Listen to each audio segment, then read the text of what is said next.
श्रवण जी इससे ज्यादा ठीक से बात कर सकते हैं। जी श्रवण जी। मैं सोच रहा था अरुण जी को सुन लेता, फिर मैं कुछ बोलता। देखिए, मैं सबा जी को, राजेंद्र को और इनको हरजिंदर को सुना। मैं दो एक चीज़ें साफ कर दूं कि मेरे मन में कोई कंपैरिजन ड्रॉ करने का कोई इरादा नहीं था, और इतने छोटे आर्टिकल में कंपैरिजन करना भी नहीं है कि अरविंद केजरीवाल कितनी मेहनत करते हैं या ममता कितनी करती हैं। मैंने केवल उसमें एक रेफरेंस ये दिया है कि बराक ओबामा राष्ट्रपति थे और दुनिया की तमाम जिम्मेदारियां थी उनके पास सुपर पावर होने के बाद, फिर भी वो 5 घंटे 5.5 घंटे सोते हैं, सोते थे। अब तो ज़्यादा सोते होंगे। दूसरा ये कि जो सबा जी ने कहा पूंजीपतियों के साथ का, तो एक चीज़ समझ लें कि बीजेपी की जो आइडियोलॉजी है, आरएसएस की जो आइडियोलॉजी है, या पूरा जो तंत्र है, वो ट्रेडर्स और बिजनेस कम्युनिटी और जो जिनको वो सपोर्ट करती है पार्टी, या वो पार्टी वो लोग इनको सपोर्ट करते हैं, वो इनका बहुत स्ट्रांग बेस है। और वो और किसी पार्टी के पास है नहीं, अगर आप चंदे के कलेक्शन के फिगर्स से कंपेयर करना चाहें और किसी चीज़ से करना चाहें। तीसरा ये कि अगर आपको मोदी के बारे में बात करना हो, तो हमको, मैंने मोदी के बारे में बात की, दूसरे प्रधानमंत्रियों के बारे में बात नहीं की। हमको यहाँ से शुरू करना पड़ेगा कि हमारे दूसरी मनमोहन सिंह ने सत्ता क्यों गंवाई, या देवेगौड़ा क्यों नहीं चल पाए, या वीपी सिंह क्यों नहीं चल पाए। मैं सफलता के बजाय जो लोग असफल हुए उनके बारे में जानना चाहता हूं कि वे असफल क्यों हुए होंगे, तो मोदी क्यों सफल हो रहे हैं।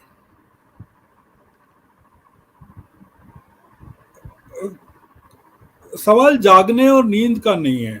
विपक्ष में कई नेता हैं जिनको नींद आती नहीं है, वो जागते रहते हैं रात भर।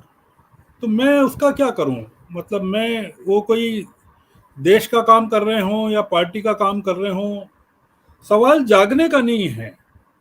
आप जागते हुए भी सो सकते हैं और सोते हुए भी जाग सकते हैं। ये पूरा मामला ये है। नेहरू के बारे में जैसे अमरीश जी ने कहा, तो नेहरू तो छुट्टियां भी मनाते थे, वो पहलगाम जाते थे, उनका परिवार स्विट्जरलैंड जाता था। नरेंद्र मोदी तो अपनी माँ से भी मिलने जाते हैं तो काम पर जाते हैं, वो उसको भी एक चुनावी इवेंट बना लेते हैं।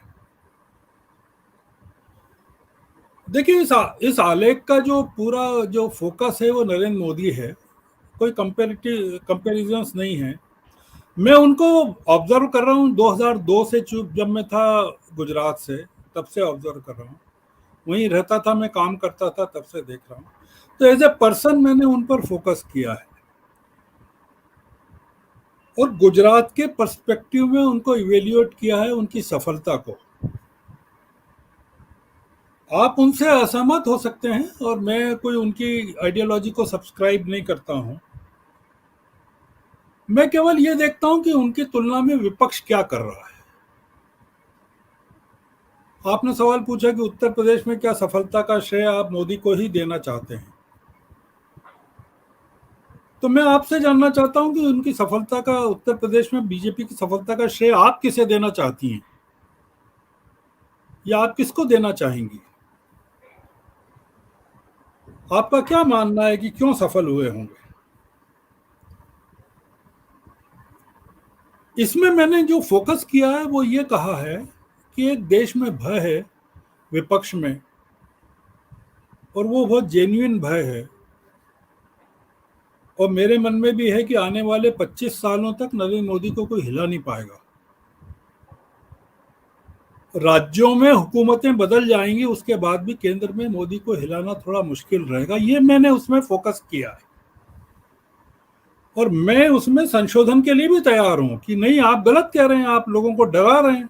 मैंने उसकी आखिरी लाइन भी ये लिखी है, उसकी अंतिम पंक्ति है कि मुझ पर आरोप लग सकता है कि मैं विपक्ष को डरा रहा हूं। मैं डरा रहा हूं, डराना इसलिए जरूरी है श्रीमान कि आप केवल भाषण देने से और ट्विटर पर मौजूद रहने से और बयान दे देने से नरेंद्र मोदी को नहीं हटा पाएंगे। और वो अगर 22 घंटे जाग रहे हैं तो क्या काम कर रहे हैं? जैसे ये सवाल उठाया कि वो सरकार का काम कर रहे हैं, मंत्रियों का काम कर रहे हैं, सेक्रेटरीज का काम कर रहे हैं, नहीं कर रहे हैं वो सेक्रेटरीज का काम। तो मैं एक जो चीज है कि 2 पॉइंट्स हैं इसमें से निकलने के, ये तो खैर एक बड़ा विषय है, मैंने इसको लेकर काफी रिसर्च की, उसमें आप पढ़ेंगे तो दिख जाएगा कि मैंने उसमें कई जगह से चीजों को लाया हूं मैं,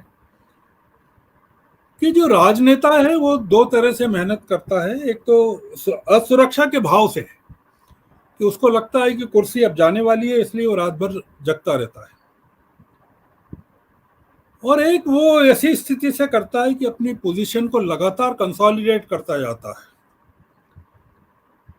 और रोज सुबह उठ के कोई नई चीज करता है। उसमें मेरे आलेख में 2 पॉइंट्स हैं कि वो 24 घंटे सभा नकवी को भी एंगेज किए रहते हैं और श्रवण गर्ग को भी एंगेज किए रहते हैं। हम मोदी के अलावा कुछ सोचते ही नहीं, बात ही नहीं करते पूरे टाइम पर।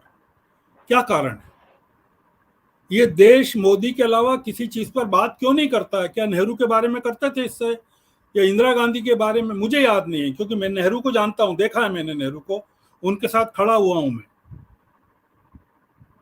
और इंदिरा जी को भी देखा, उनका इंटरव्यू भी किया। तो मैं सारे प्रधानमंत्रियों को देख चुका हूं। क्या हम अपने एक प्रधानमंत्री को लेकर इतना देश एंगेज्ड है? कभी किसी प्रधानमंत्री को लेकर रहे क्या? क्यों? ये मैंने उसमें पॉइंट किया कि उन्होंने कुछ ऐसा विकसित कर दिया तंत्र कि आप पूरी टाइम उनके बारे में सोचते रहते हैं। पूरे देश को हुक करके रखा हुआ है उन्होंने, प्रधानमंत्री। वो अच्छा कर रहे हैं, बुरा कर रहे हैं, मैं मेरिट्स में नहीं जा रहा हूं। मैंने उसमें ये कहा है कि आपने उस आदमी ने एंगेज करके रखा हुआ है।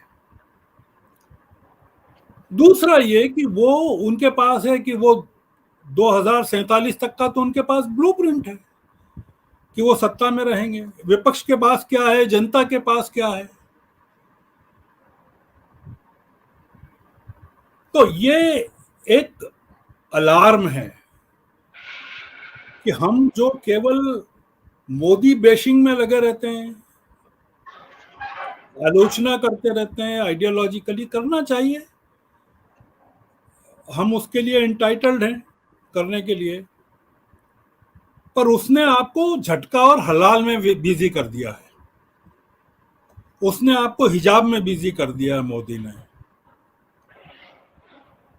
वो आपको पूरे टाइम एंगेज करके रखते हैं ऐसी चीजों में जो जिसका कोई लेना देना नहीं कि आप उनके खिलाफ कोई आंदोलन करें। उन्होंने कश्मीर फाइल्स पर एंगेज कर दिया पूरे देश को।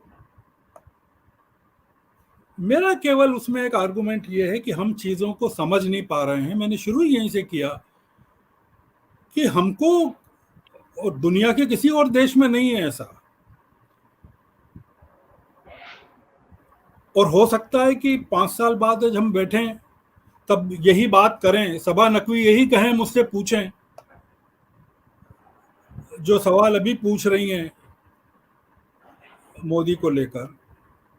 हो सकता है पूछें। अब मैं अगर नहीं हूं उस समय 5 साल बाद तो कोई और जवाब देगा। मैं केवल एक स्ट्रेटेजी के तौर पर मोदी को देख रहा हूं, उनकी तारीफ में कसीदे नहीं पढ़ रहा हूं, और मुझे उनके समानांतर कोई आदमी दिख नहीं रहा है जो इतने, जिसने पार्टी को भी खत्म कर दिया हो एक तरह से कि भाई वो जितना काम कर रहे हैं पार्टी को भी मजबूत। मैंने उसमें लिखा सुबह 7 बजे मीटिंग बुला लेते हैं कैबिनेट की, टाइम नहीं लिखा है मेरे पास, मुझे पता है कि 7 बजे भी बुला लेते हैं। तो उस आर्टिकल को आप एक ऑब्जेक्टिवली देखिए कि मैंने उसमें मैंने क्या इवॉल्व क्या करने की कोशिश की। हालांकि आपने पढ़ा नहीं होगा, आप हिंदी आप शायद नहीं पढ़ पाती होंगी, दिक्कत आती होगी आपको हिंदी पढ़ने में, तो you can get it translated. पर आप उसको चीजों को अगर समझें, पर्सपेक्टिव में लें, तो ये है कि वो मोदी किसी असुरक्षा के भय से नहीं जाग रहे हैं, वो आपको सबको असुरक्षित करने के लिए जाग रहे हैं कि आप उनसे असुरक्षित महसूस करें।